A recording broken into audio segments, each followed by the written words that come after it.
pull some HOLDO maneuvers.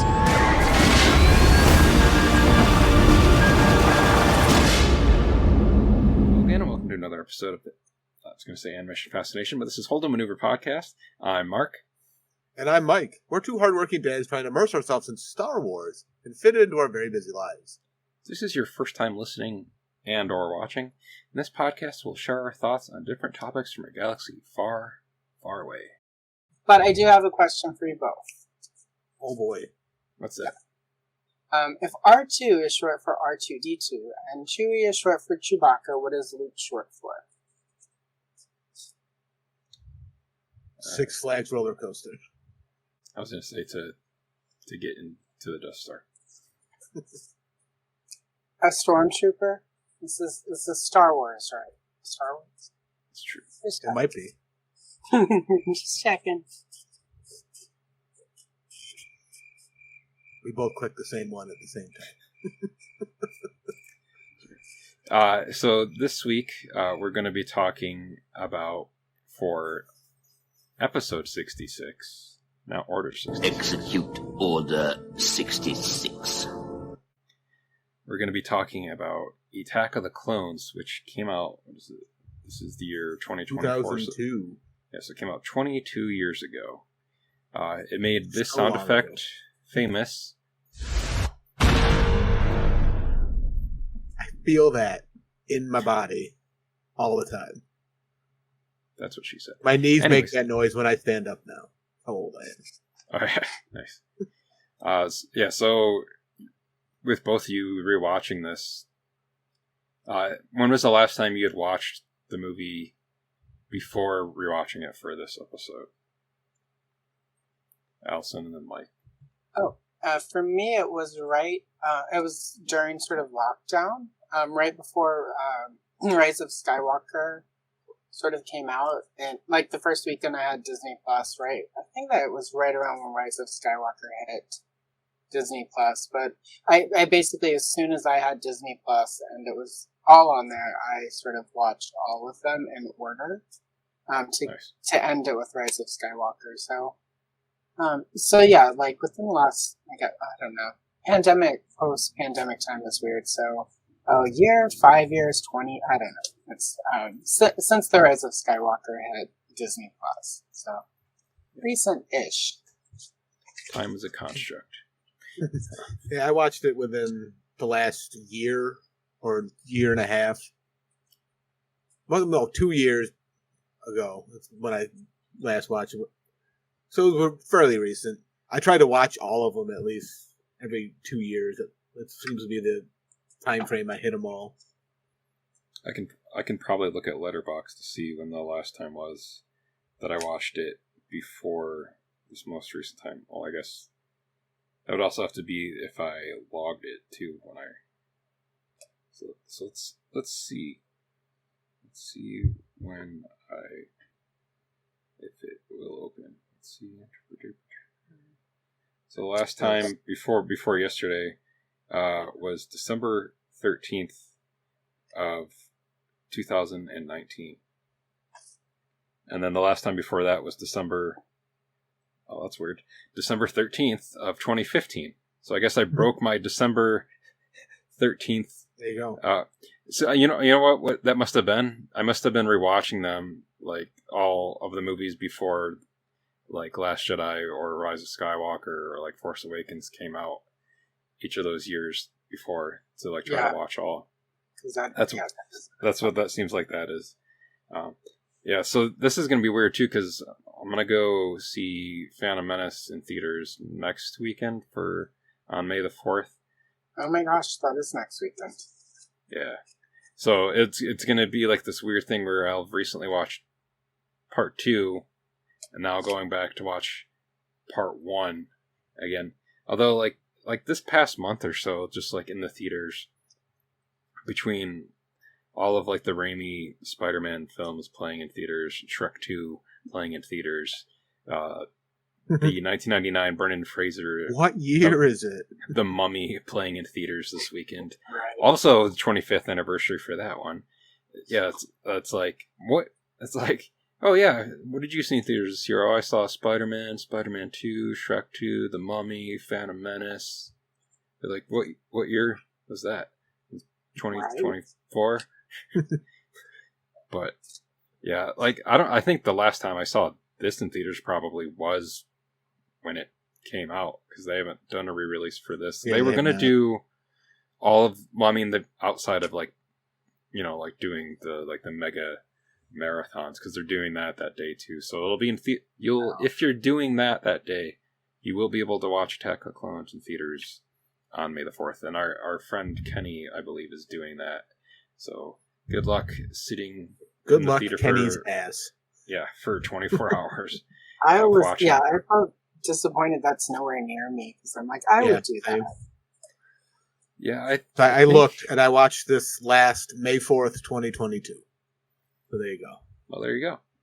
So it seems like you do like a rewatch every Star Wars. What is it? Ralph calls it Star Wars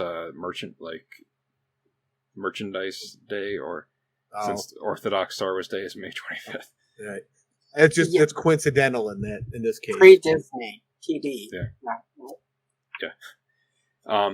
Yeah. Well, like when you saw this in theaters back in 2002, what are some of the memories you had from like seeing that, Allison? Well, as I had just, like I had mentioned, I think before we started recording, I had just moved to Oregon when it came out. So it was the first Star Wars movie that I saw in Oregon, so that was a big deal. I've seen all the other ones. I lived in Texas and Louisiana, so it was one of the two states.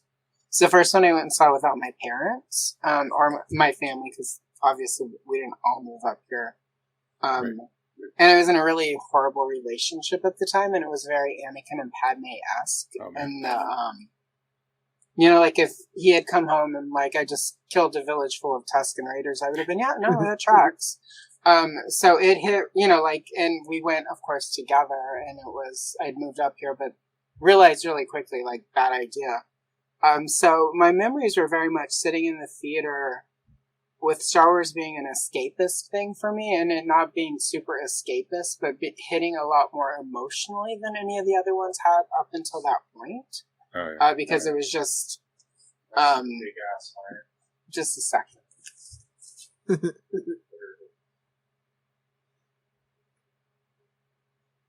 I don't remember.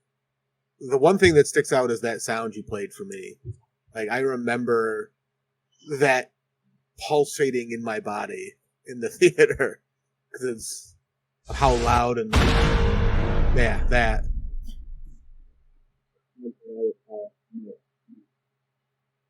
And then I was back the whole time. The next time I watched it, because he was being annoying.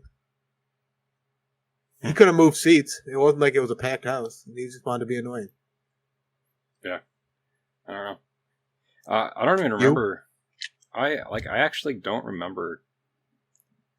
Like, I know that I saw it in a theater, but I don't have a this is like one of the ones I don't have like a distinctive memory of seeing in a theater. I don't remember if I saw it at the movie theater that we had worked at, or if I saw it at the one at the mall, or if I saw it in Syracuse. You were. I don't think you were working there yet. Yeah, maybe you were. No, because we were in like 10th grade, I think, when this came out. Yeah, so it was 2002. So I think this came out the same year as the second or third Harry Potter movie as well. Yeah, and I remember seeing that with you at Movieplex. So we probably saw this there. I don't think the mall theater was open at the time. Yeah, I remember I had the poster for this, the one where it's like Anakin Padme like back to back, and it looks like he has like a red lightsaber on it. Says a Jedi shall not know blah blah blah blah blah blah. Yeah. On there.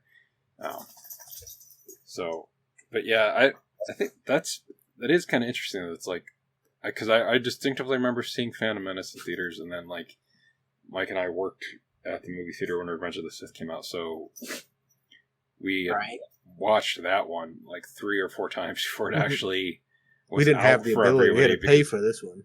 Yeah, we rely on our parents for transportation. That's true, but yeah, I remember because like in my notes for this too, I have like one of the things that I liked the most about this movie is that opening kind of.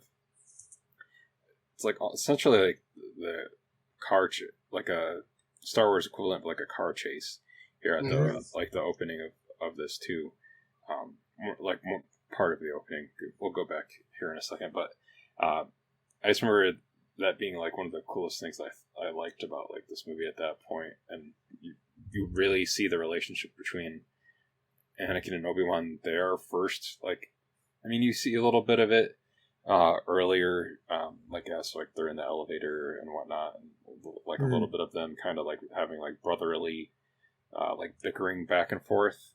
But like it's here you can kind of like really see during that scene, like where you can tell there's like a history of some of the stuff that they're doing during that scene where you're like, oh, okay, like it's like, oh, I hate when he does that. So like, you know, like they've done like very similar types of things like this before in the past 10 years since Jake Lloyd has turned into Hayden Christensen in that time. Now, in the opening of this too, like we kind of talked about like the sound design a little bit too, between like the seismic charges that we'll get to later in the movie, but even like, you know, like the Naboo starships, like the super metallic Naboo starships, straight up flex. That's what those are. Which is like a good kind of like cloaking thing too, especially when you're on Coruscant, with all the clouds and stuff, you really can't really differentiate where that is. Yeah. And did you guys know that the entire planet is a city? Did you know that? Yeah. The entire planet is a city. That's for our friends over there at Trek Wars. But yeah, except Mike pointed out, except for that mountain, little mountain pot, the little mountain peak. It's the last bit of. I'm old school Star Wars nerd, so in the '90s, when I was getting my first checks from Blockbuster, I would go to like Suncoast Music and Walden Books and buy all of the expanded universe. So I have like the Macquarie art, and he did new pieces for it, but it was like the Planetary Guide, I think is what they called it, and Coruscant was in there. And they had a bunch of his original OT trilogy illustrations in it, but it also had some newer stuff he had done, and it sort of discussed, you know, because originally it had, it was like Had Abaddon, I believe was the original name during Jedi before it was cut from the script. And then Timothy Zahn gave it the Coruscant. It was the old school Star Wars nerd, sorry.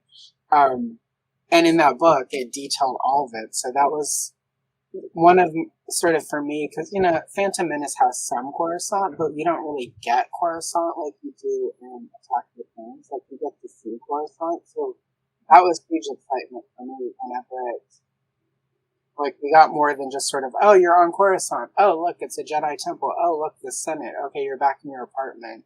Like, we get Coruscant in this movie, and to me that was really exciting because it had just sort of existed in the books and, you know, all the expanded universe stuff. And, you know, expanded universe has always been like, George Lucas can decide at any moment to toss all of that out. But once it's on film, it's real. So it was really cool for me, as a giant old Star Wars nerd, to like get a bunch of the stuff for real on screen that can't be taken back. So, sure. Yeah, I think what was it like the first 30 to like 40 minutes or so of the movie, I think, is on Coruscant. Maybe it's just the first 30 minutes. No, it's 2.5 hours, so it could have been. Yeah. But yeah, I mean, like, there's that whole like, so like we start with, you know, like I said, like the Naboo ship landing. Then you get that nice little line from, I think, is this Captain Panaka in this part? So Typho, Panaka's cousin, I believe. Okay. But yeah, like, he's got that line. He's like, I guess there wasn't any danger at all. It's like, you don't say that. How people die. Yeah. And then, like, I believe this is where we see Rose burn, too, or that could be later on for the... Oh, wasn't Padme. Keira Knightley in this? No, it's Rose... It's another would-be future famous actress now taking, like, the Padme kind of, you know... I thought Keira came back for it. I couldn't remember. No. I thought she looked off. I just assumed she wasn't like 10 anymore or whatever she was in the Senate. I think she was 14, or she's supposed to be 14. But like that. Yeah, that happens, and so then like from there, then that's when it then cuts to, you know, Anakin and Obi-Wan coming up on the elevator, which kind of starts the weirdness of like Anakin's infatuation with Padme at that point too. The creepy dialogue. It's like I've been thinking about her for like the past 10 years or so. It's like yeah, his dialogue is very cringy. A lot of this movie. And Hayden's doing the best he can to, like, you know, deliver it, like, with what he's got on there. But, like, even when, like, Padme sees him and she's like, Annie? He's like, she's like, you've grown. He's like, so have you grown more beautiful, I mean. Right. All that was missing was him looking at her and being like, you float like a feather. And, you know, you're so very special, Padme. You still look like an angel. Right, your skin makes me cry. I hate sand. It's gross. It's like, what? Right It gets everywhere. Right to itself. I mean, if I was him too, I would hate sand. I mean, I kind of am, in a way, since I live in Phoenix. That's the closest thing to Tatooine.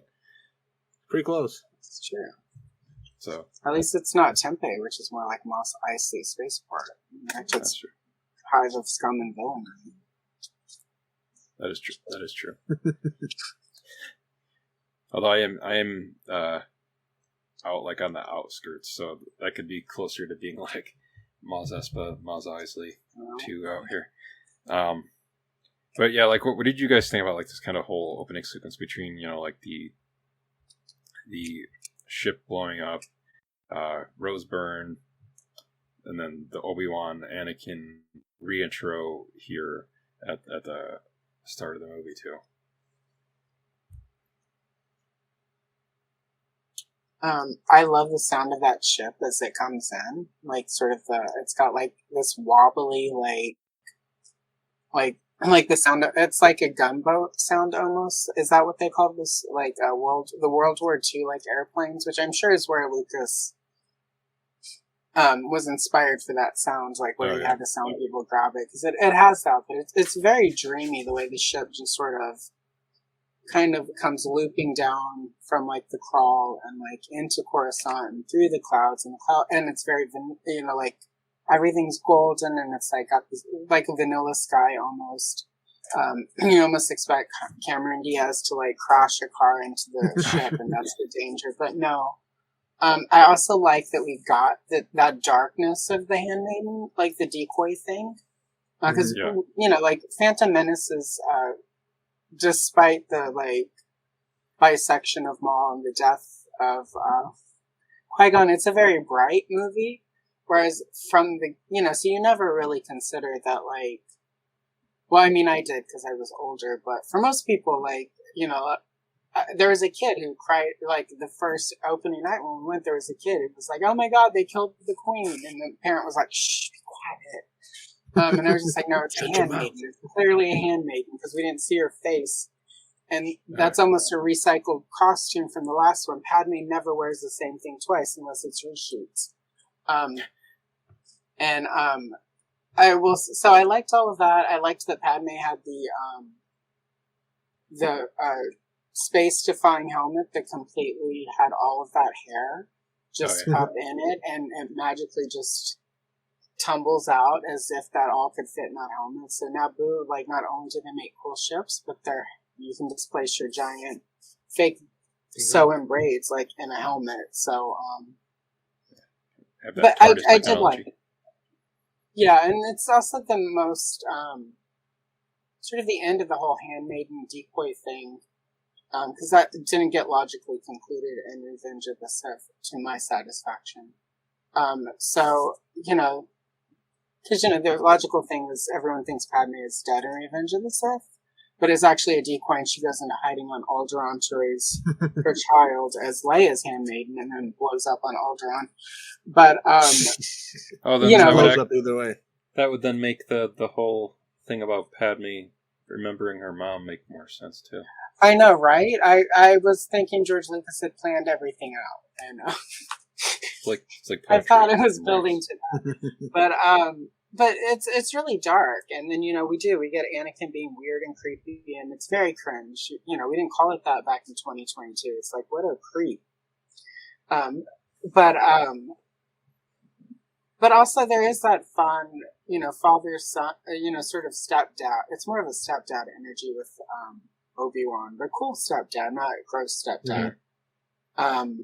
Yeah, almost like a Paul Rudd in the newer Ghostbusters movies. Yeah, it's got sort of that energy to it, and they're fun together, and that's part of what I think helps. I know a lot of people were sort of not kind to Hayden Christensen, but I always liked him as Anakin, especially in this movie, and I do, despite the creepiness, I do feel like he and Padme from the get-go, it's clear to me anyway, that some of her awkwardness in that beginning is that he's not really just that little boy from Tatooine. She is actually seeing him and realizes, he is grown up, and he is, he is not unattractive. It probably helps that they were dating in real life at the time. So, but yeah, it's a really good start to me for Star Wars. And again, we get a lot of real world Star Wars stuff. We get diners, we get clubs, we get car chases. This is the most real world stuff we get in Star Wars, and it's pretty cool, I think. So it's kind of like if George Lucas mixed American Graffiti with Star Wars. A little bit, yeah. At least the start of this, between like you said, with the somehow 1950s diner in a galaxy far, far away, a long time ago. Yeah. And then they escape. Everything comes back around sometime. They take a public transit bus basically across the galaxy back to Naboo. So there's all this cool real world stuff that happens. Oh yeah, it's kind of like what Mando's kind of taken a few times now, like in some of the stuff like those shuttles that we've seen him on in the Mandalorian. Yeah. I wonder if it's supposed to be like the same or similar type of a thing there. Probably similar. But yeah, like you're saying, we got Obi-Wan in here with white Jesus. With the Jedi mullet that's become famous from Obi-Wan in this, because of course Esfande, who is Ezra in Ahsoka, he is historically accurate Jesus, but Ewan McGregor is white Jesus. So yeah, Star Wars has got plenty of Jesus. And then of course Anakin is the equivalent of the immaculate Messiah. Right. That actually maybe is the Antichrist. But it's possible. There's an argument to be made for that. L. Ron Hubbard, is that who he is? Yes. I'm gonna go jump on a space couch. But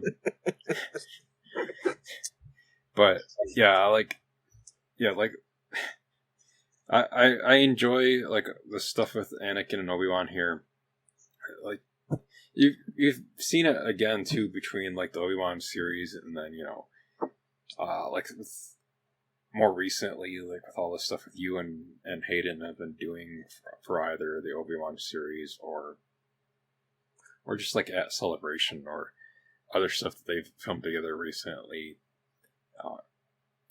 They have a really good friendship and chemistry with one another. So anytime they're on screen together acting against one another, for that. It's always really great. And then I like within the Obi-Wan Kenobi series, there's a flashback that takes place in that's set seemingly either I think it's supposed to be set like pretty much before this movie starts, is where it seems like it would kind of like wedge in timeline wise, not wedge Antilles, but wedge itself into the timeline. Because that seems about correct for like it's almost like that's what they were doing, and then they left, got on that elevator, and then this movie starts. Yeah, it does feel very just before. Yeah. And then like after this, it feels like this movie is also like the first time you see like a bed, like a real like bed in a Star Wars movie, and it just looks like a normal. A couple times.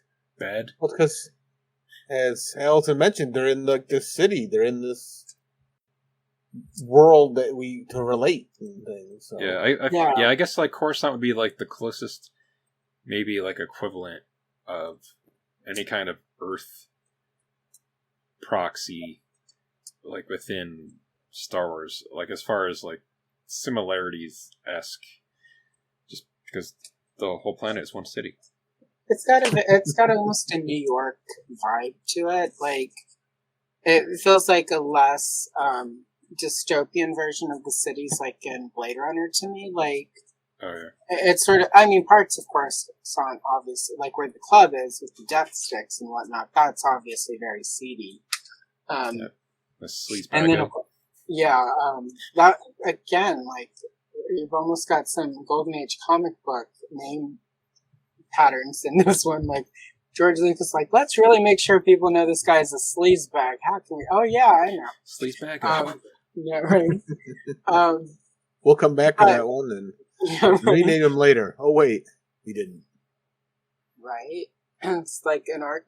It's the less. I think I had that extra here. Yeah, it's like less R2D2 ended up working. It doesn't always work, George.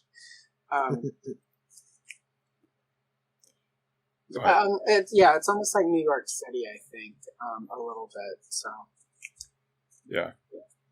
And then, so like speaking of I go, yeah, like you don't want to sell me death sticks. You want to go home and rethink your life. I want to go home and rethink. I want to go home and rethink my life. Yeah,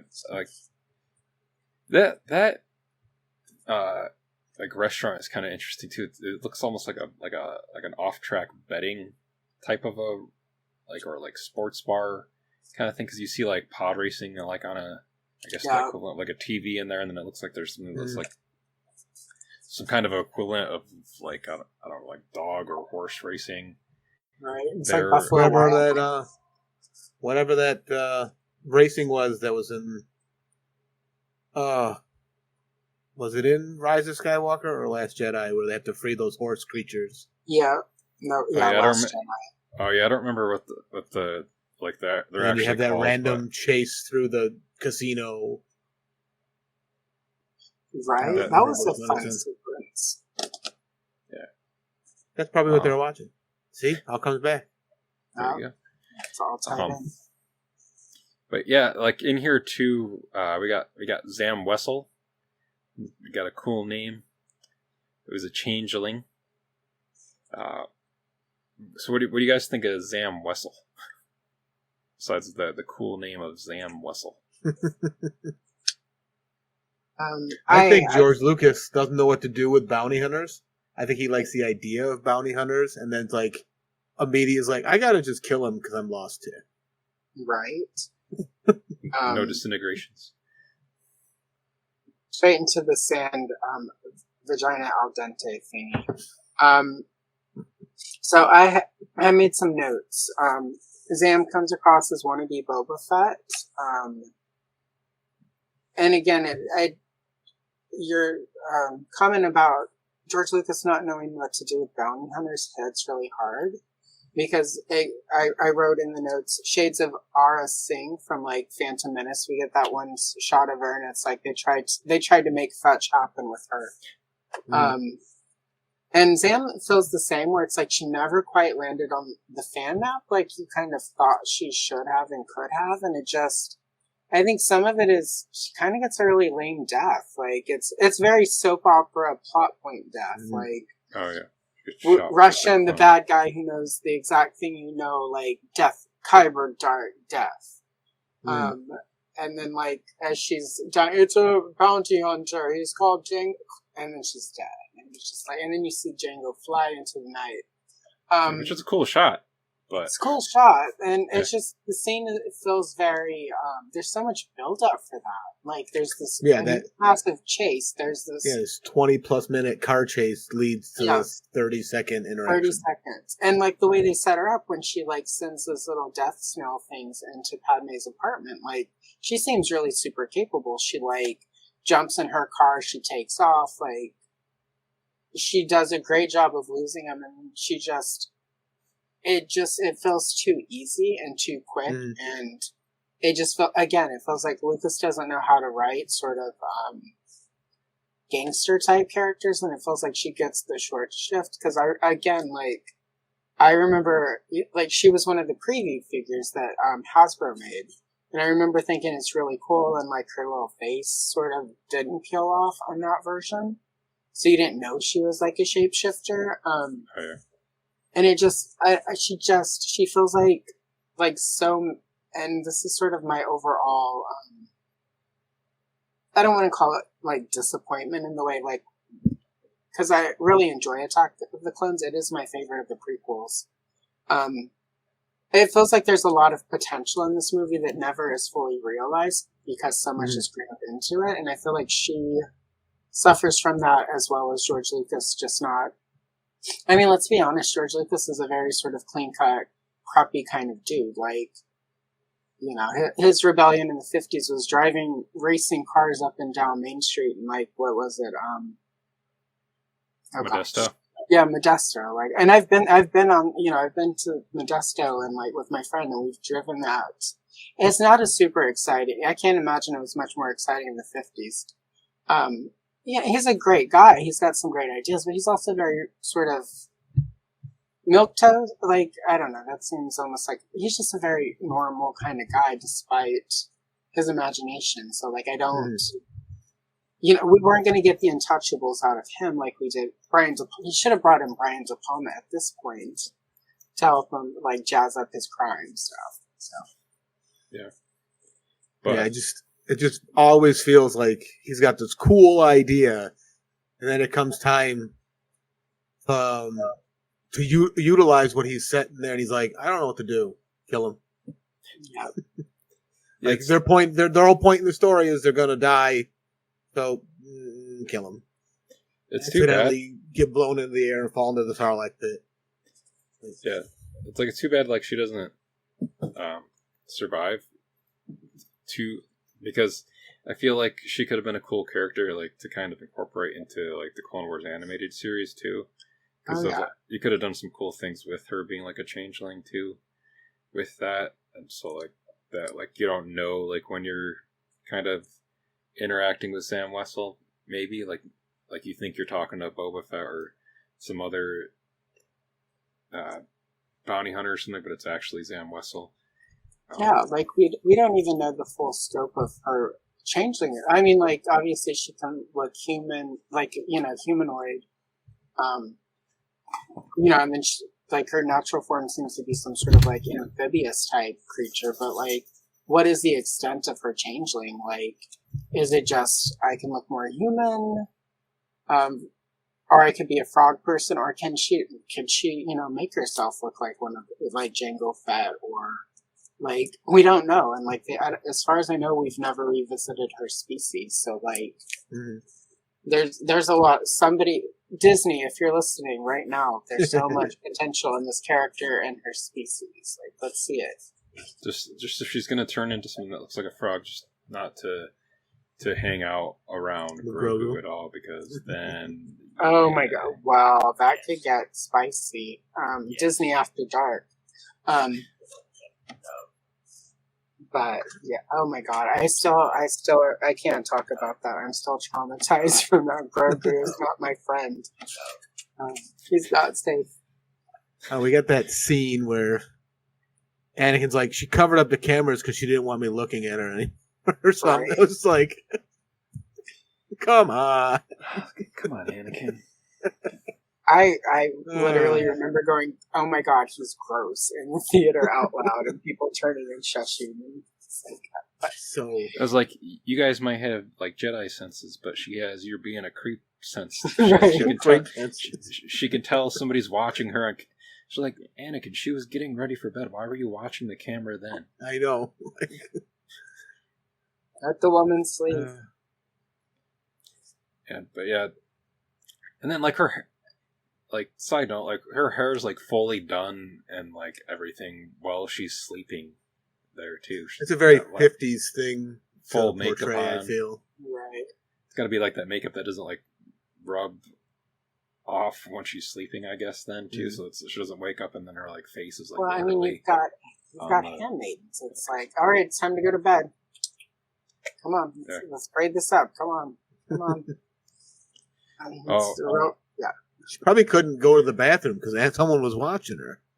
She was afraid to go in there. Oh man, she's got a bidet hidden in like her hair. There you go.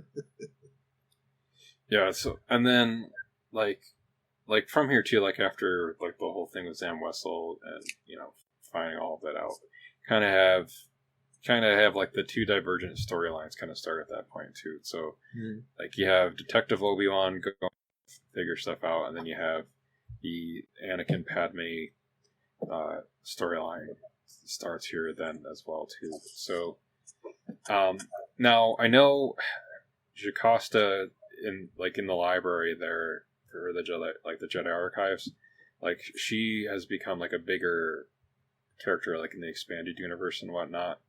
But like kind of like here she's kind of has like she's like very kind of just like annoyed it seems like by Obi-Wan like even asking her questions or like him saying that something is missing. She's like, no, if it's not there then it's not there. I do my job. Don't be questioning stuff missing and people like stuff like that. But and quick side note is that I can like this was the first movie that was like fully shot digitally too, like with digital cameras, and I don't know, like some of the effects in it ages as well as like they did even like for Phantom Menace and Revenge of the Sith, like in this one, just because it seems like there's a lot of like CG environments or characters in this that like it feels wholly like either like Ewan McGregor is the only person that's there like on screen at certain points, or that someone's there with all the dots and whatnot on them. Well, I don't even know if they did that yet at that point because it was 2002. But like when there's like a physical set or there's like a physical like a prop or like you can tell that it's like there, like with Obi-Wan, like when he's climbing out of like his Jedi Starfighter later on, you can tell like that's like a physically built thing that Ewan McGregor's like climbing out of.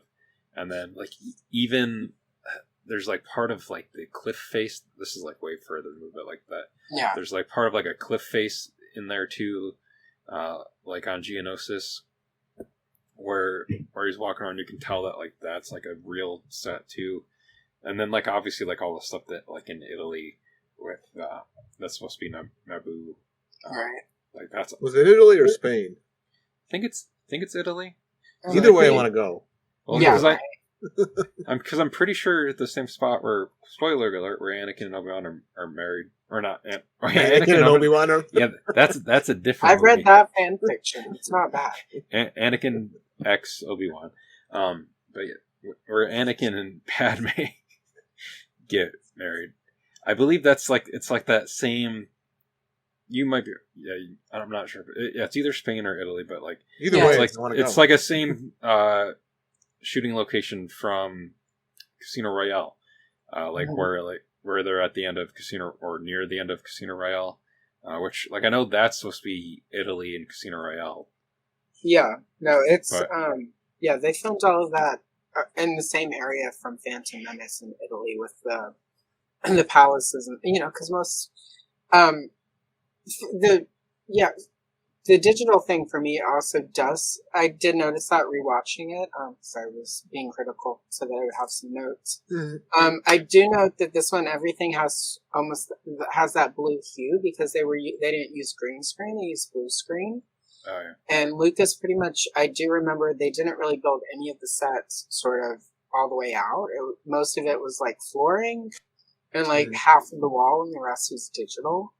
And there are places where like Obi-Wan's climbing on something that's real, but everything on either side of it is digitally dropped in there. So, and it showed, like I know people are against the ideas of special editions, but I would love if they went back, especially to Attack of the Clones, and cleaned up the digital effects on these. So. Oh yeah. And put in some of the scenes he took out that might have helped. Oh yeah, there's a bunch of deleted scenes in here that, like, for especially episode 2 and 3, Padme stuff is like most of the stuff that gets cut out in 2 and 3 too, and it's a lot of stuff that like really flushes out Padme too, which kind of stinks that like that all gets cut out. Because there's like stuff with her family in this that like that helps the whole relationship building there with her and Anakin. And like what we were talking about there too with like the effects too. I don't remember if it was like in bonus features for this or if it was like in like not the Easter egg. Like you could find like on the DVDs for these, like you could find bloopers, like but you had to find them like in an Easter egg way. Whereas the one on Revenge of the Sith is just that one of Yoda like breakdancing for some reason. On the DVDs they did go, and for Phantom Menace too, they went ahead and completed some of the cut scenes. What they didn't, so we got a bunch of stuff with Padme and her family that does, like where her mom is like, well maybe, he seems like a good guy, maybe you should give him a chance, he can't be all that creepy. But what they didn't, not just like as like, like he's a good boy, give him a chance. What they didn't restore though is a bunch of the subplots that dealt with the Separatists, because there's a big scene once they're on Genosis and captured, where they bring Padme in front of several of the Separatist senators who are galactic senators, and they kind of like one of them apparently in the original script is supposed to have this adversarial relationship with, and the senator kind of taunts her before she's sent to her, and this is where they like sentence her to death in the arena. So like a lot of as much as George Lucas wanted all three of these movies to focus, have more politics of the galaxy, a lot of that is what he ends up cutting in all three of these movies. So. Yeah, because a lot of her stuff in the third one is like pretty much proto Rebel Alliance stuff that she helps to set up in that. It's kind of he just seemed too focused on what he was doing with the technology and all that, which, granted, it did give us the MCU and what they've done. Like, it probably ushered in that era in a way, but he just butchered these to a point where that's why they were so hated when they came out, because it's like, oh, it's just a shiny box with nothing inside. Which is incorrect, but it just, my overall take is his producer on these was Rick McCallum, and I've seen Rick McCallum in interviews, and Rick McCallum was always like, George knows everything all the time, and he's the best, and he's so smart, and these are going to be amazing because George Lucas is amazing. Whereas the first one, his editor and producer was like Marshall Lucas, who was like, this movie is too long and the pacing's off. We're going to cut this and make it better. That was his wife. Yeah, his wife. Right. And they're not married anymore. They got divorced around the time that they were writing Temple of Doom. So if you ever wonder why Willie is so unpleasant and such a shrew of a woman, George Lucas and Spielberg were both in the middle of very difficult divorces at the time they were making that. So from very attractive brunette women. So I'm just saying. Anything goes.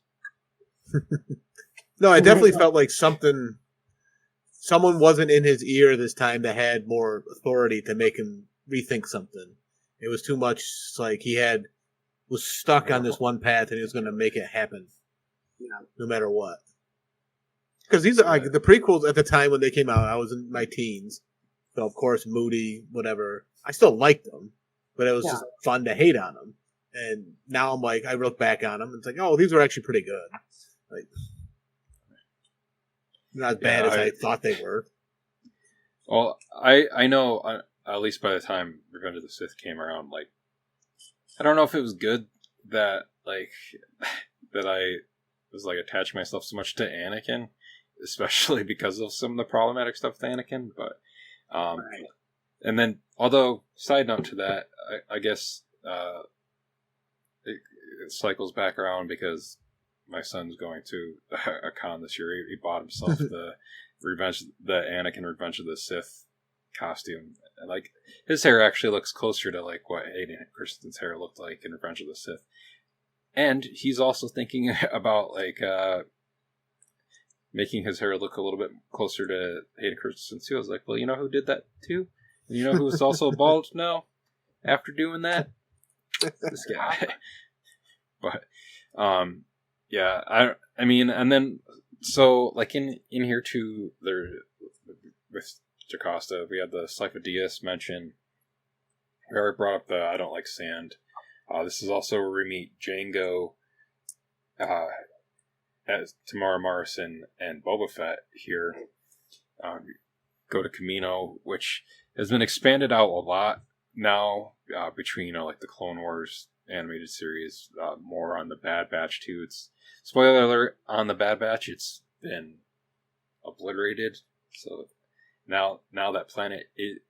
I don't know if that's the only spot on the planet where they have those platforms, because that seems very like weird. If that's like the only part that matters to the story, I guess. Yeah, because I mean, a lot of the planets are like just like one environment, just on the entire like you know how Coruscant's the entire city is a planet. Yeah, the entire planet is a city. Ice planet Hoth. Yeah. Desert Tatooine. Forest moon of Endor. What is it? But we do know that Endor is the planet in Rise of Skywalker that they're on, right? Or is that another moon of Endor? I think it's supposed to be another moon because Endor is like supposedly a gas giant, so it's just so it's like there's no actual Jupiter. Yeah, it's like a Jupiter situation. You know who else is a gas giant? Jabba the Hutt. It's true. You should lay off the frogs and beans. Give me one of those. Be closer to Pizza the Hut.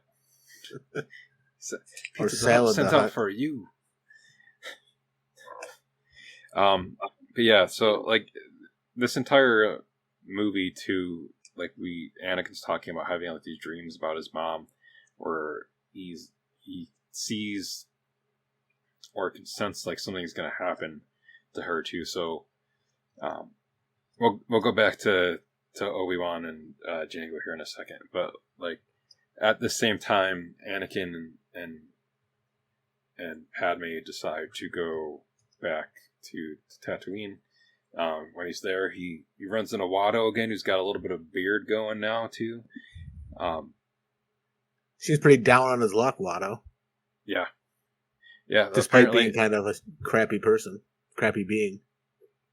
Yeah, like apparently, like with him, you know, after he sold Anakin, well, he didn't really sell Anakin, but like after he lost Anakin and then sold Shmi to Lars, which is Lars so creepy. Is Lars his first name or last name? No, his first name's like Cleet or something like that. Yeah, Klieg Lars. Yeah, that's right. So I was gonna be like, I was like, wait, was his name Lars? Because since Owen's last name is Lars. Lars. Mario. Yeah. I'm Mario, and he's Luigi Mario. But, yeah, like, this whole thing with, like, they go there to try to find Shmi, so Anakin meets his step-brother. Is it really his brother? Did Shmi give birth to Owen? Well, no, but he could still be, like, his step-brother. Yeah. I always thought, like, she gave birth to him for some reason. I don't think so. And then I watched it again, and I was like, that didn't happen. Yeah, exactly. I was like, that never happened. Yeah, no, it's like his stepbrother or something. Yeah. Um, Yeah, like if anything, it's no, yeah, because it wouldn't even be like half brother. Because Yeah, stepbrother. yeah, I can't. It's No been room too for long empathy. since I've read all of No. that, but it's explained in one of the books. Like Klieg was married and his wife died. Yeah. And then he so then he bought a fell in slave. love with Shmi and bought her and freed her, and Did he free her though? He made her a apparently slave not. in a different Maybe way. that's the real reason she was captured by Tusken. She was running off into the night, and like a bantha. And he looked. yeah, poor Shmi. She never had a chance. I'm curious in how hard Klieg actually looked for her in that month that she'd been gone. Well, I mean, he had He didn't that seem too space capable. wheelchair, so I mean, couldn't Owen have been out there looking with Farouk? Exactly. He's And like, when Anakin's like, I'm going to look for her. She's like, she's dead. Even though I just told you I can't bear to live without her. he's Right. like, that's just my stepmom. I don't really care. It's fine. we've already got Baru here. She's fine. Look at her little pig tails on the side. I'll take care of my step son, Right? My step nephew. step nephew. Oh. Yeah. Yeah, right. Well, what's interesting was originally in a cut scene from Return of the Jedi, Oh yeah, where When- Owen is. Owen is Obi-Wan's brother. Because Obi-Wan, like, does the over-elaboration and they cut it. I think this was even before, I don't know if they filmed it. It might even be before they decided to jettison the whole side plot where Luke's sister was off training with the Jedi Knight and would show up just in time to go fight the Emperor and save Vader. But in the script and it's in the novelization, I'm pretty sure, where Obi-Wan says, my brother, Owen, which added another layer to why Owen, like the Owen, Ben Kenobi, that crazy old man in the desert in the first, in A New Hope, so. I mean, he still could be his brother because in Obi-Wan series he said that he had a brother, but he didn't remember his family or anything because he was taken so young. So maybe, Possible. although Owen seems too young to have been around when Obi-Wan would have been taken, so maybe not then. I don't know. Thought about There it for a was second. that card series. I'm looking it up now. I don't know what these cards were called. Where in Owen's description it says he is brother of Obi-Wan Kenobi. I know it was in a book too, like the novelization of one of the movies, maybe. Yeah, too. Return of the Jedi. Yeah, it was okay. Yeah, That's the one where Leia remembers her mother putting her in a trunk with a bantha blanket so that they could smuggle her out, so that they could escape someplace. And how she had an Ewok doll as a child. So. Oh yeah. Yeah. So and then all of this to be said, Anakin, just committing some light genocide on the Tusken Raiders here during this part of the movie. Yeah. If you walked in on the person you care, like your mother, and you had the ability to do that, and you, like, I can kind of see where the anger comes from, but... And, sand people are pretty creepy. I will say in that one scene in the Mando where they just sort of pop in to scream beside him, like, that's a jump scare for me every time. Like, I've rewatched that 3 times, and every time and just that Tusken Raider just jump scares into scene. I'm like, oh my god. Okay, I get it, Anakin, I get it. Do it. Just take them all out. They're like a species of Jasons in the desert, so. Although, I mean, they did humanize them a little bit in the Book of Boba Fett. Like a bantha. I didn't watch all of that, so. But, yeah, like, I'm assuming, like, with like, most peoples, that there's, like, this subsection of, like the Tusken Raiders would be, like, like, the shitty version, or like the crappy, tribe of the Sand People. But then there's like the Sand People that like Boba Fett is with in Book of Boba Fett. They're actually like cool, like kind people and whatnot. But it's like, yeah, the Tusken Raiders. Those are the a-hole sand people. You don't go talk to them. They're the jackasses. We're cool. We're cool. We're the good ones. We're the good ones. Yeah. Yeah. But, possible. Yeah. But the way Lucas sets it up is they're all just evil. Yeah. Well, I mean, yeah, at least with all the ones that we see in Phantom Menace or Star Wars or Attack of the Clones or really anything outside of that part of the Book of Boba Fett. We gotta wonder, what did the Tusken Raiders do to Lucas that he can't let go of? Well, I mean, he did live close-ish to Oakland. So he just didn't like the Raiders, I guess. Probably. They might have been in L.A. at the time. They moved around a lot. That could be true. Yeah, now they're in Vegas. But you got to find the Tusken Raider who made it to Coruscant and ask him. I'm sure there's some there. But yeah, going back from those aggressive negotiations to, I really like this Obi-Wan and like Jango Fett fight. That's like the rain on Kamino here too. Like after Obi-Wan's like found out, like he's found out like pretty much like all this backstory from like Namaste, like not to quote the Michael Jackson, Namaste, stop. There's so many missed Michael Jackson things in this movie. Like nobody once said, "Annie, are you okay?" Yeah, nobody. Annie, are you okay? Namaste. But that's what I always think about when they talk to the two Kaminoans, the like Namaste and Nama. Yeah. Because I think Namaste. I think Namaste is the one that's still on Bad Batch. I don't remember. Yeah, I know one of them is dead now, and yeah, I think like the female Kaminoan, she's still alive, but the male Kaminoan, he is dead. Yeah, she was Nalase. Not Simba say. Not Simba say. Mufasa say. What if Mufasa say met Darth Vader say? Be a short-handed battle. Would they meet on the Sandlot, or would they go to see the Field of Dreams? That's a good question. Or would they have a league of their own? Oh, man, James Earl Jones did a lot of baseball stuff, didn't he? Why wasn't he in Rookie of the Year?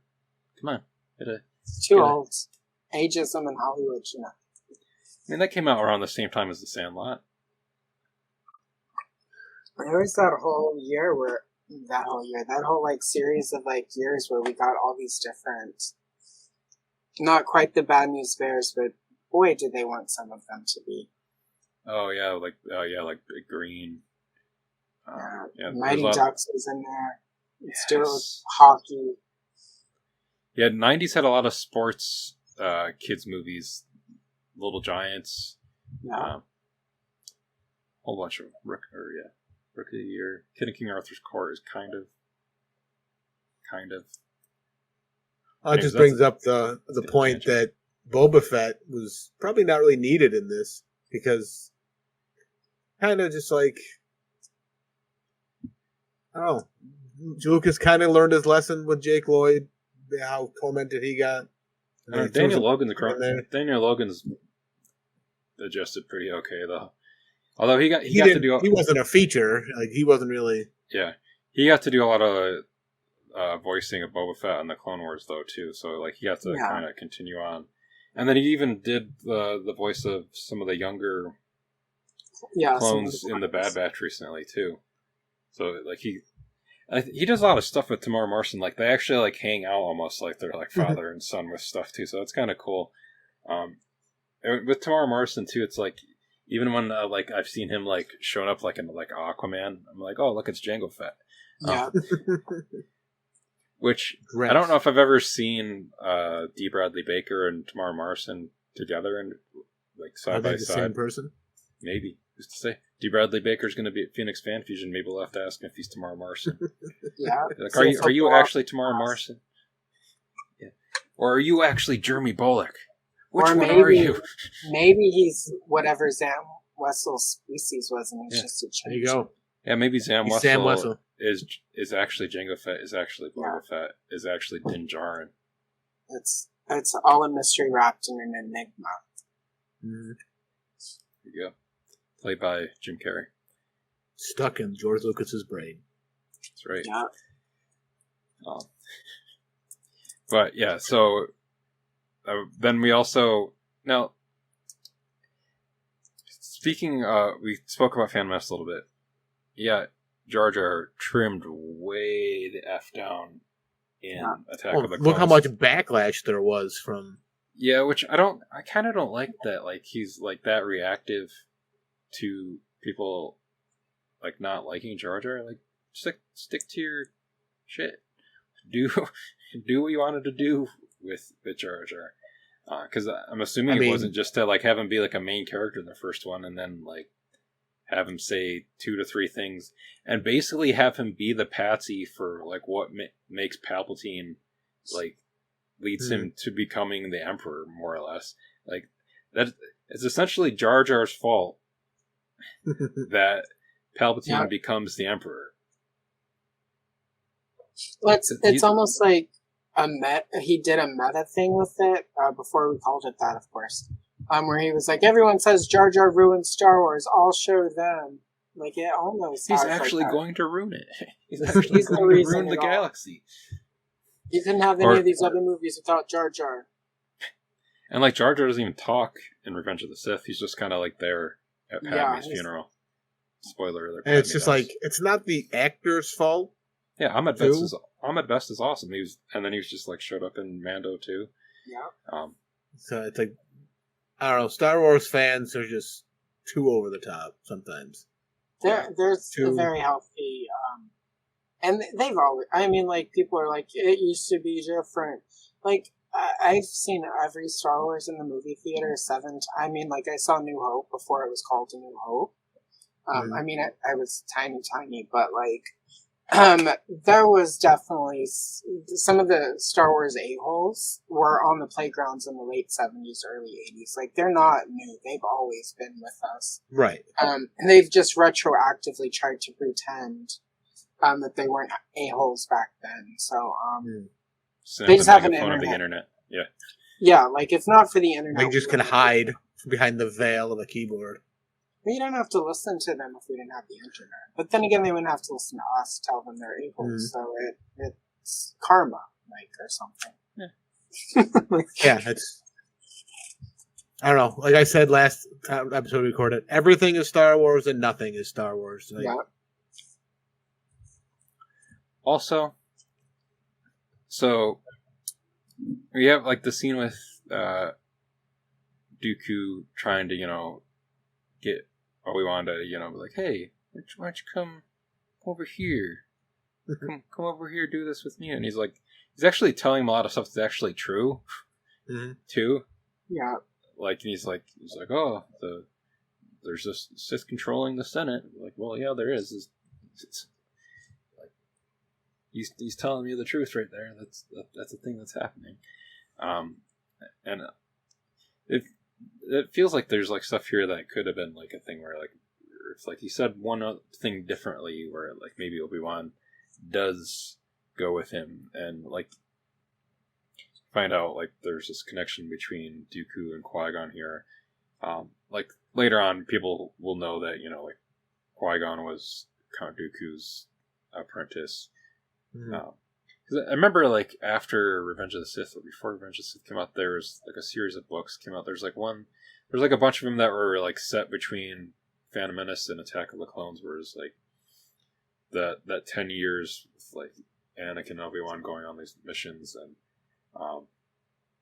but like in there's also like a book that was like Jedi lineage too, where it was like Yoda training Dooku training Qui-Gon training Obi-Wan training Anakin, and just like how like some of that stuff got passed down from one to the other, and then of course now we've had like Tales of the Jedi too, so you've gotten a lot more backstory there on Dooku with that too, and R.I.P. Yaddle. and now we know why Yaddle is not in this movie because of Tales of the Empire. She got Jedi. Tales of the Empire comes out next week. Tales of the Jedi. But yeah, I think she got crushed in that same room that Dooku goes and meets Palpatine at the end of this movie. With the gears. Yeah, with the gears, the big gears. Pretty sure he's meeting Palpatine when she gets crushed. Right. Yeah, that's their secret, like little secret Crushing room place to Crush with one another. Muppets. Yeah. But yeah, like as the other thing here too is like when like Padme and Anakin go to save Obi-Wan, and he's like, "Oh, good job," because they're all they've all been captured. Right. And this is one of the scenes here too, like when they're like in that whole like foundry kind of factory area too. This is like one of the things from behind the scenes where like Lucas is kind of directing Natalie Portman here and like telling her like what's going on there, and she like can't keep like a straight face. She's like, you're like messing with me, right? Like it's just like this blue room and like some of these blue blocks are going up and down, and she's like acting like she's like running up and underneath some of the stuff, and she's like what? Like what? Are you like messing around with me? But the thing that I always think is weird here too is like as like her and Anakin are like going out like into the middle of like that like the execution area, and then she confesses her love to him at that point. You're like made to assume like at that point she's doing it because she thinks they're about to die. Like she even does it that way to him, like as if. But then she obviously already had a plan because when they get out there, she's immediately. Yeah, she like had the key under like her tongue or something. Yeah, she was something to pick the lock. So like, what the hell is that? Like, did she think that she was going to die, or did she not think she was going to die? And if she didn't think she was going to die, why is she acting like that? Again, maybe she thought that she could get herself out, but maybe not Anakin, and it was just like, well, before the end of this, let me tell this guy like he's not completely awful. I mean, Padme takes care of Padme. Like, oh yeah, you know, like, sorry, Anakin, she seems to be doing fine. Gotta go, right? She seems to have discomfort. There's so many puns in like this tail end of the movie too, between and mostly 3PO. Oh my god, poor 3PO. 3PO is like full of puns at this end of at the end of the movie, beside himself, quite literally. He even says that himself. He thinks that I kind of like I don't know how much some people like this, but like with the like the droid, what was it? Not BD-1. Forgot the series droid, but like like the battle droid's head on the 3PO body, or the 3PO head on the battle droid body. Roger. And it's just like when he's like, "Die, gentle scum." What did I say? What did I say? And then after R2 also has booster rockets in this movie apparently, and also him in Phantom Menace. But they cut them, so he ends up not. But then, also, does he forget that he has those? Because like when Anakin and Padme get to Naboo earlier in the movie, it's really funny that it's in the background. You can just see like R2 slowly going up the steps, and like him leaning really far forward and putting his front leg on the thing, and then pushing himself forward, and then that climbs up. And then does it again. It's like the speed walking, the Jedi walking. It just only happened once, never again. He uses them for like 3 seconds in Revenge of the Sith at the beginning of this. Well, this hadn't come out yet. We don't know that yet. Yeah, but I think it's like oh, I guess they must get deactivated by the time Episode 4 comes around. Yeah, I would assume at some point. Belt Organa was like, maybe we don't want rockets on this little droid here. Even though it would be very helpful to him to get around and get to places. Yeah. So yeah, and then like with here too, I think this is like the first time we see like so many Jedi like on screen at once too, and so many lightsabers out like in that Genosis like battle arena there, and have like Yoda swooping in with the clone troopers to save the day, and then you have Mace Windu there versus Jango, and you just see like how crappy the freaking Mandalorian jetpacks are. Between earlier, the jetpack gets effed on Kamino. He's got a new jetpack now. That one gets effed, and then he can't fly away. We know later on Boba Fett's jetpack gets messed up by Luke. So, like, didn't Jarn's having pretty good luck with his so far? It's more Lucas just doesn't know what to do with these characters. Yeah. Like, yeah, it's gotta make it not work so that a certain other thing can happen. But yeah, so Mace Windu is really ahead of the game there with Jango, and then Jango's also beside himself at that point too. And which begs the question, and I've asked it when we watched Mandalorian: is Boba Fett really a Mandalorian, or does he just put his dad's stuff on? That is my understanding, is that Boba Fett's not a real Mandalorian, that he, because allegedly Jango is not a true, he's like, he was adopted into the Mandalorians. And I think some of this is just because they had to backtrack because of changes made to the Mandalorians during the Clone Wars, when because they actually established Mandalore. Oh yeah, because they're not like really even established until after this movie.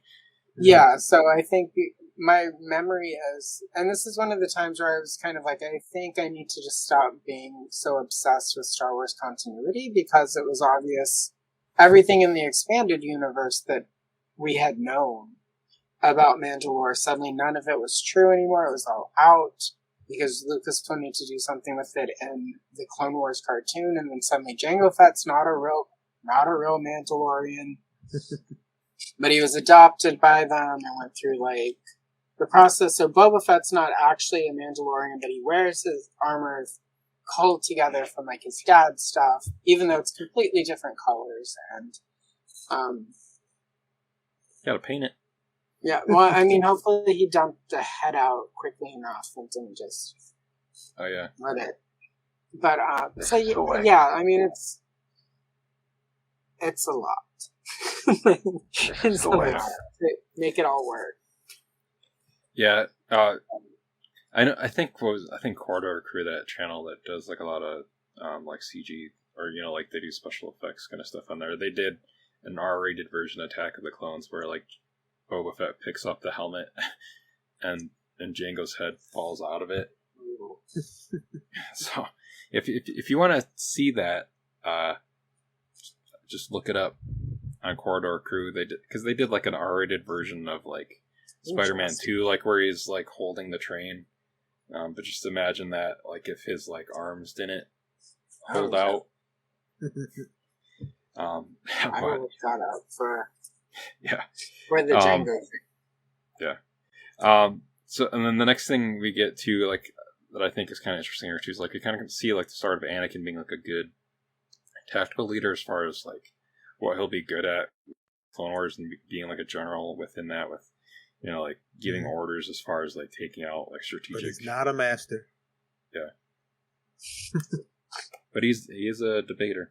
Oh yeah, obviously. We saw how he Why played the cameras out, got turned off. Yeah, shirtless Anakin with the bantha blanket, I guess it is, up to his chest, and he's thrashing about. Mother.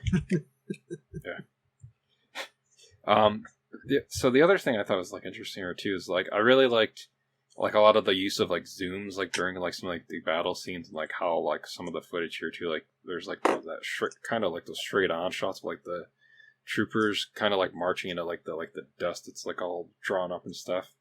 It's like feels very like war film-esque. It's like it almost seems like something you'd see like within like a like how Spielberg would maybe like have shot like parts of like Saving Private Ryan or something like that, and like none of the clone trooper cost or like in this art is like actually any physical costumes for any of that either. Too, I don't think there's physical clone trooper costumes until like recently in The Mandalorian. Like there wasn't ever actually any.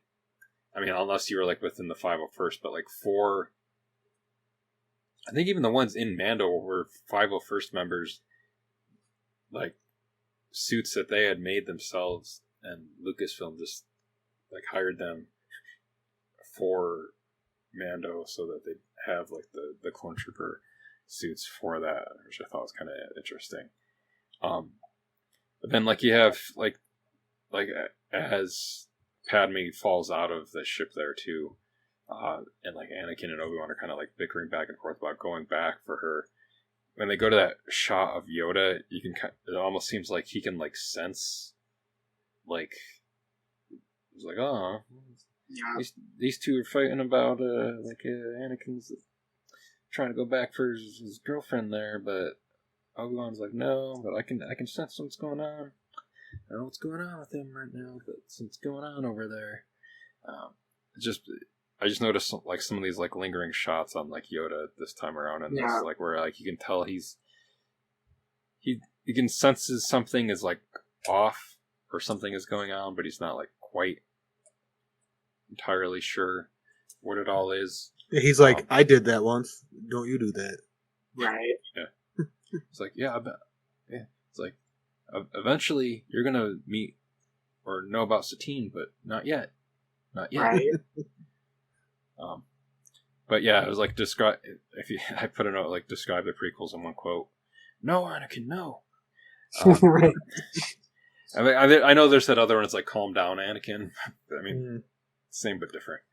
But yeah, I like this kind of whole ending like series of events here too, between like the battle stuff there with like all the Jedi and the clone troopers. Because it like I mean we will get the Clone Wars, but this you can feel like the ease of this into the Clone Wars from just all of like the Jedi with the clone troopers in this already, but it already feels Yoda like very, proclaimed that's the start of the Clone Wars. Begun the Clone War has.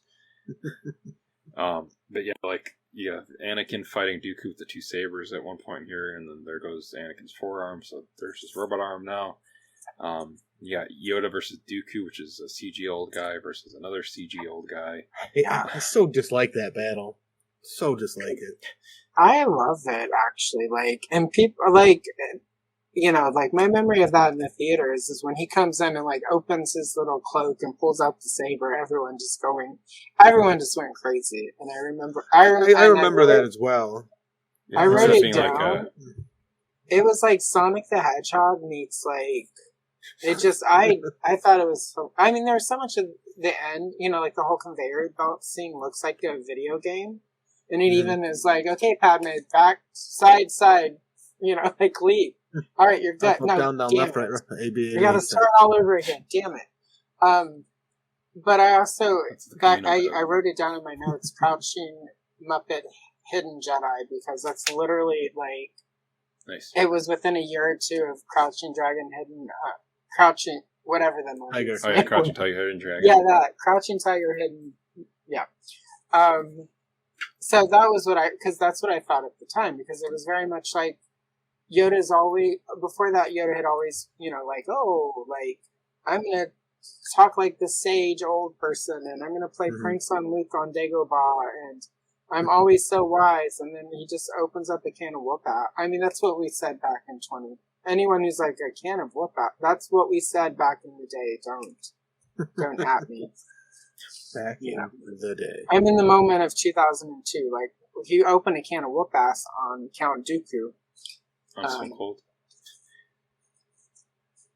So it doesn't look good in retrospect today. When I just watched it this last few days, like, it does not look that great. It looks like a video game, but at the time it was special. Yes, I agree. At the time, I remember geeking out that Yoda used his lightsaber actually. But now I'm just like, the Anakin Dooku part was like so much more satisfying than the Yoda Dooku part. one of the things I noticed in the Anakin Obi-Wan, or not Obi-Wan, Anakin Dooku fight there too, is that it seems it's trying to mirror a little bit of like the Return of the Jedi Vader Luke fight there, like with the use of shadow and like around like all like the industrial kind of stuff there, where it's like Anakin's taking in this stuff right now. I'd be like, all right, when I fight my son in like 30 plus years from now, I'm gonna do some of the same stuff that Dooku's doing right now to my son. Right. Yeah. Because it's like poetry, it rhymes. But yeah, I mean, I enjoyed all the stuff here too with like Dooku, and you know, like I do remember like I liked like how Yoda like takes like in like the Force lightning blast and just kind of like like it just kind of takes it in and like it balls up.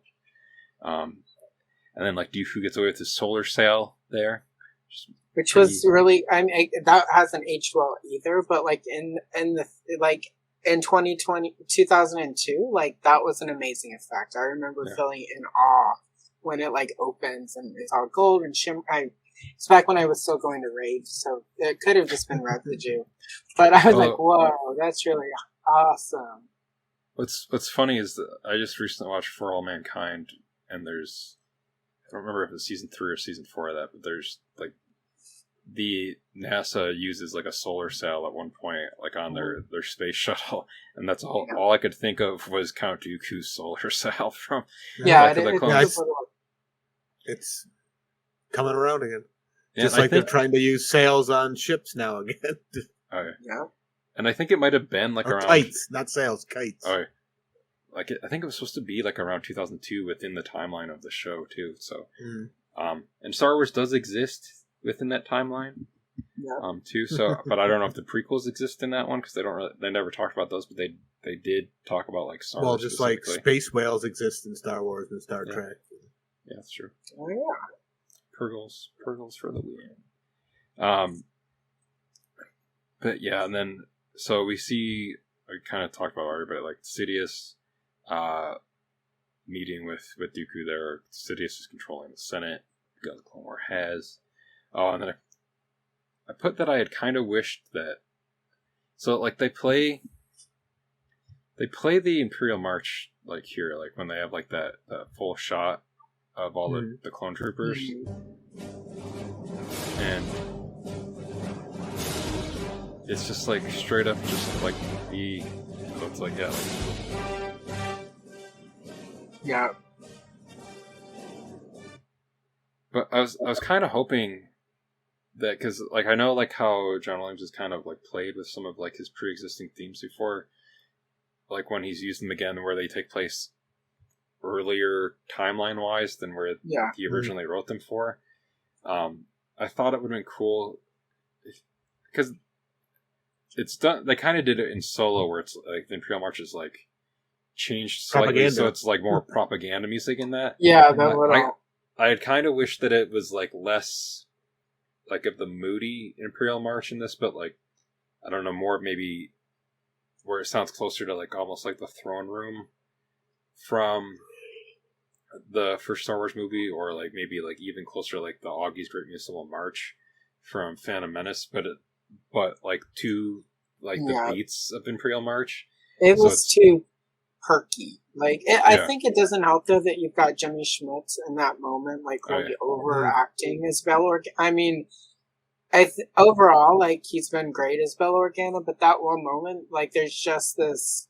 He's 3 seconds from putting his fist and like biting into his fist like a 50s housewife who's like just found out her husband is leaving her for the milkman or something. Like it's just he's like 3 seconds from going that over the top, and that I remember in the theater. Like, good Lord, Jimmy, I know that half of your scenes are on the cutting room floor, but could you tone it down a bit, like just a bit, like that's.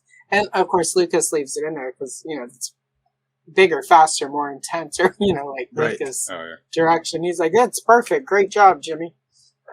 Yeah. So, and then it cuts from there to the wedding on Naboo, and then the awkward, my strong hands.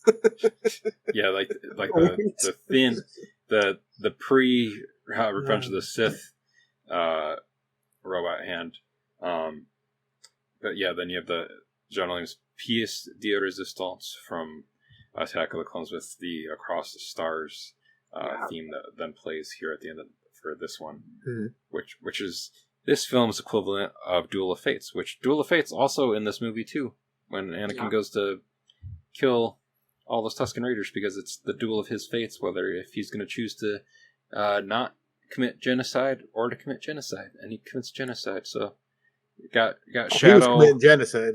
You got Shadow of Anakin on the hut there, looking like Darth Vader on Tatooine. So completing the Jake Lloyd Shadow from the Phantom Menace teaser posters. So did you guys have any other notes or anything we didn't touch on at all? Let me see. I've just, and they're almost minor, but Dooku, I really wish we had gotten Dooku earlier in the movie.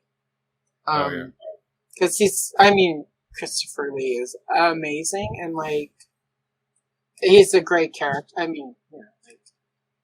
think the beginning of Revenge of the Sith would have hit so much harder if he had gotten a little bit more time in this one.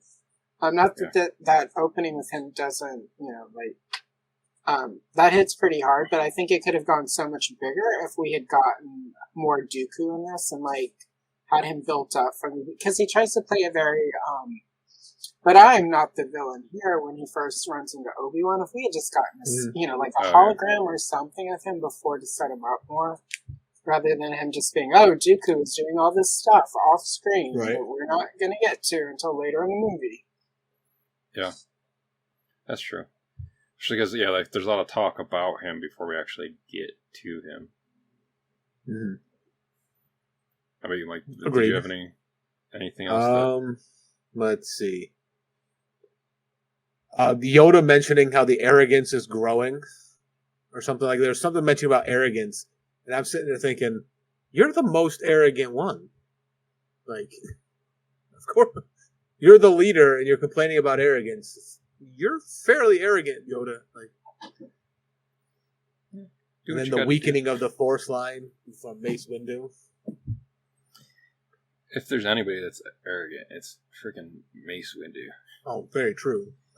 And Yoda was saying that to Mace Windu, so I was also, again, come on. Although I liked watching this again, too, after having watched Tales of the Jedi last year, too, because of, the whole thing in that with Dooku and Mace, especially because of the line in this where Dooku's, calls Mace Windu old friend. So I was like, hey, yeah, you guys are old friends. Yeah. I remember that. But then he sold you out so that he could get the credit for something, and then you're like, oh, well, I'm gonna not be a Jedi anymore. But yeah, that's how it goes sometimes. Yeah, but yeah, that's all I have for Attack of Clones. If you guys don't have anything else. The last thing I have is that double meaning of the line, you'll always be the little boy on Tatooine. Because it's Anakin really never escapes that until he becomes Darth Vader. And even then, he's kind of he can do all the growing and all that he wants, but he's still stuck on Tatooine. Yeah. Until he turns on the Emperor. And they both fall. No, wait. No, that's right. And then he gets burned on a funeral pyre in this suit. Then he watches Ahsoka on that planet. Yeah. He watches Ahsoka. And then he watches Padme on the cameras again. Oh, so creepy, this movie. So creepy. Anyways, we're on that note. On that note. I don't want to segue from that to asking you where people can find you online. That seems like a weird segue. A really weird segue. Where can people watch you on camera online? Ironically, I am on. Besides right here. Besides here, I am on the YouTubes, Retro Toy Princess, where I do a variety of nerdy things, a lot of vintage coloring book stuff, and then being that May is upon us soonish, I'll be doing a really sort of big deep dive for May onto Power of the Force 2 and their Princess Leia offerings, including the infamous monkey face Leia sculpt. So that's all coming up in May. Monkey face Leia. Yeah, infamous figure. Moby is trash. Yeah. So yeah, that's where you can find me. And then, on Instagram under Retro Toy Princess. So. And then for us, you can find HOLDO MANEUVER at holdomaneuver.com, or if you can't spell maneuver, you can also go to holdopod.com. I can't. And then, well, there you go. That's why we got HOLDOPod as well. Yeah, you can basically look up HOLDOPod. You'll find us on any social media medium, whether that is Twitter or Blue Sky or Instagram or Facebook. And then we'll be at Phoenix Fan Fusion within about a month too. Mike will this way. We'll be joining me there. So that'll be fun. Have some other guests there too from other podcasts that we do together as well. But then so as always, we are grateful to George Lucas for creating the Star Wars universe. Oh my, thank the maker.